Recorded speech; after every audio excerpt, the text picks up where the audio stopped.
Écoutez-moi, vous pensez tous que César est un con.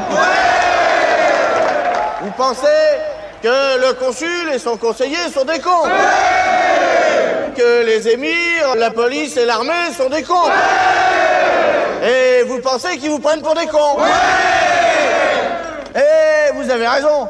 Mais eux aussi, parce que depuis le temps qu'ils vous prennent pour des cons, avouez que vous êtes vraiment des cons.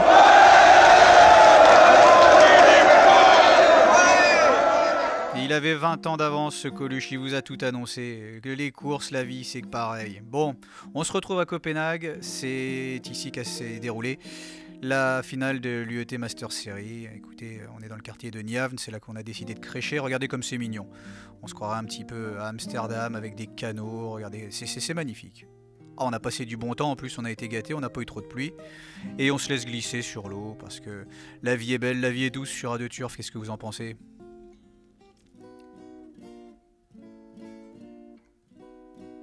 Si je vous dis que la vie est belle et la vie est douce, c'est qu'il y a une raison. Et je vais vous dire encore mieux, c'est pas le monsieur qui va nous dire le contraire, n'est-ce pas monsieur ? Coucou monsieur, oh le charmant sourire de madame, j'aime beaucoup. Bon bah il fait 17 degrés aujourd'hui à Copenhague, oui c'est écrit sur le bâtiment, vous voyez la température monte, on se retrouve sur la place centrale. Un dimanche matin il n'y a pas foule, hein. Il faut dire que la veille tout le monde a fait la bringue, on a un petit peu la tête dans les fesses et je rejoins mon compère Maxime Bézier avec qui on a passé une drôle de nuit. Il va nous en dire plus, vous allez voir. Maxime, cette soirée mousse hier soir, ça s'est bien fini, non? Ouais, bah, il manquait un peu de pec citron, mais on en a laissé quand même dans la fontaine. À 4h30 rentrée, c'était pas joli à voir. Non, on était propre. Allez, trêve de plaisanterie, on file vers la gare centrale pour aller chercher notre train pour filer vers Charlottenlund, mais on s'arrête avant au parc de Tivoli, c'est un parc hyper connu à Copenhague, parc d'attractions. Il y a beaucoup de monde, c'est peut-être de bon augure pour ce qui nous attend cet après-midi. Voilà le RER Charlottenlund, on nous lâche en plein milieu d'un bois. Bon, on peut pas se perdre, hein, il y a des panneaux partout. Ah, Travbanen, hippodrome. T'es sûr que c'est par là, Maxime? Ah, faut aimer la marche hein, quand vous allez à Charlottenlund par le train. 10 minutes dans le bois, on fait pas de mauvaises rencontres, on arrive à l'hippodrome. Ah, il est pas mal cet hippodrome. Welcome to Charlottenlund, I love you. Oula, I love you. Moi je suis pas très rassuré avec cet homme-là. On file vers le hall central, regardez comme c'est beau, c'est moderne, des écrans géants, des belles tables, de la moquette, des tickets de jeu, regardez un petit peu, on se sent à l'aise quand on est joueur, on aime ça. Un beau petit bar également pour un petit peu oublier ses problèmes. Et puis, un casino. Et oui, un casino sur l'hippodrome. Bon, ce côté piste, eh ben, écoutez, un joli trophée, des jolies bouteilles, des jolies gonzesses aussi. Et puis mon photographe, Maxime Bézier, qui essaye de ne pas se faire perturber par la foule. Ah, c'est pas un trucage, hein, je vous garantis, regardez, 3 tribunes ici à Charlottenlund, la première à droite, hop, il y a personne. Dans la deuxième, hop, personne. Et la troisième, oh, on peut pas dire qu'il y a personne, mais enfin, il n'y a pas grand monde quand même, hein. On pouvait s'entendre parler à l'autre bout du champ de course, hein, ça, il n'y a pas de souci là-dessus. Bon messieurs, il y a un événement assez incroyable qui vient de se passer sur l'hippodrome de Charlottenlund, il y a eu une grosse averse et des grêlons. Hein. Ouais. Des vrais grêlons. Alors on va vous les montrer parce que c'est quand même impressionnant, surtout à cette époque au mois de septembre au Danemark où rarement il grêle ainsi. Bon.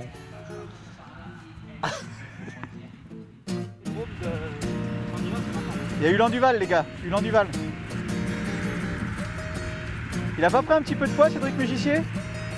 Oh, il est là mon petit rayon de soleil, regardez là, c'est Stéphanie. Comment je sais qu'elle s'appelle Stéphanie? Oh, elle est belle. Et voilà, bah, c'est Timoko, regardez là, comme elle est belle Timoko.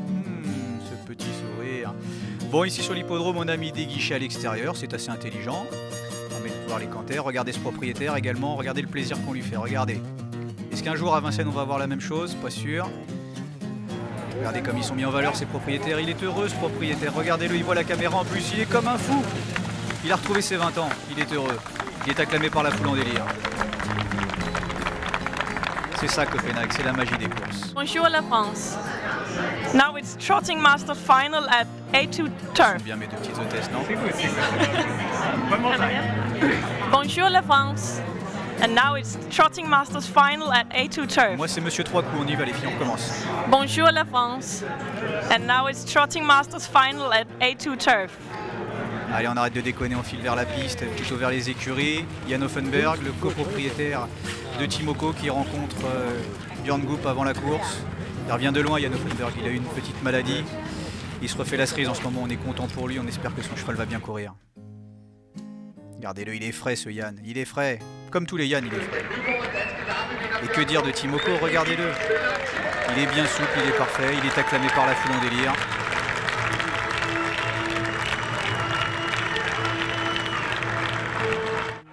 Bon, la course, vous l'avez tous vu, Commander Gros est allé devant, il s'est arrêté. Edju a eu son sillage, il a eu un super parcours, il a pu se dégager comme il a voulu. Et Timoko, il a fait sa course, il est 4e.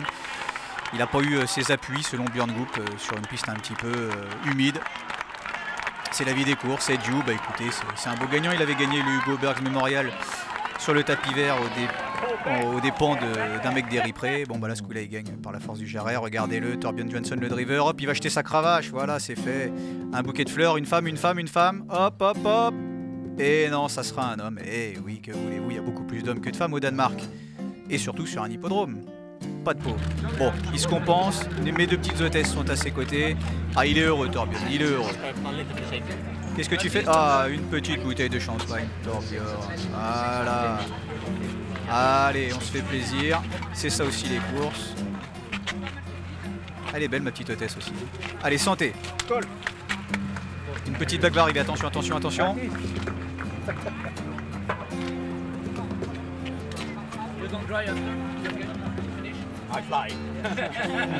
Il est en forme, Torbjörn. Il est en super forme.